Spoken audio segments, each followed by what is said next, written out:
जय जगन्नाथ दोस्तों, ये बंधु मोहंती की सच्ची कहानी है, जो भगवान जगन्नाथ जी की प्रिय भक्त थे।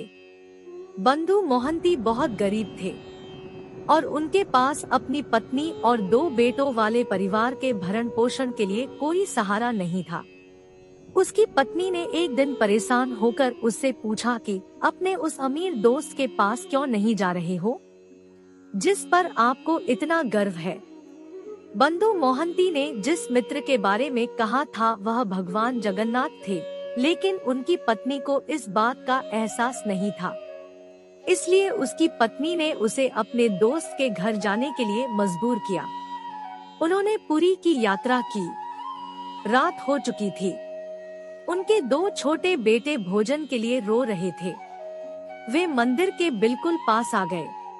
बंधु मोहंती ने अपनी पत्नी को सांत्वना देते हुए कहा, मेरे दोस्त का महल बहुत बड़ा है, वह बहुत अमीर है, लेकिन रात हो जाने के कारण अभी उसके घर में प्रवेश करना उचित नहीं है, कल चलेंगे। सभी भूखे, थके और उदास होकर सो गए, लेकिन उसकी पत्नी को नींद नहीं आई।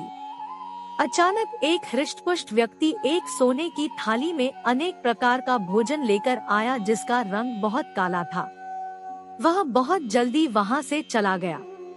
उसने अपने बेटों को खाना खिलाया और जब बंधु मोहंती नींद से जागे तो अपनी पत्नी से सब कुछ सुनकर वह सोच में पड़ गए। लेकिन इधर मंदिर से सोने की थाली गायब थी, जो उनके पास मिली। फिर परिवार के सभी सदस्यों को गिरफ्तार कर लिया और अगले दिन कड़ी सजा के लिए उन्हें राजा के सामने दरबार में पेश किया गया। उसी रात राजा को भगवान जगन्नाथ का स्वप्न आया। भगवान ने मानो आदेश देते हुए उससे कहा, हे राजा, जब तुम्हारे पास मेहमान आते हैं तो क्या तुम उनका सत्कार नहीं करते? इसलिए बंधु मोहंती को तुरंत रिहा करें, वह मेरा भक्त है। ऐसे ही किया गया और उन्हें मंदिर में रसोइये के रूप में सेवा दी गई। अब भी बंधु मोहंती के वंशज मंदिर की रसोई में मुख्य रसोइये हैं और वे प्रतिदिन भगवान जगन्नाथ को सोने की थाली में भोजन चढ़ाते हैं।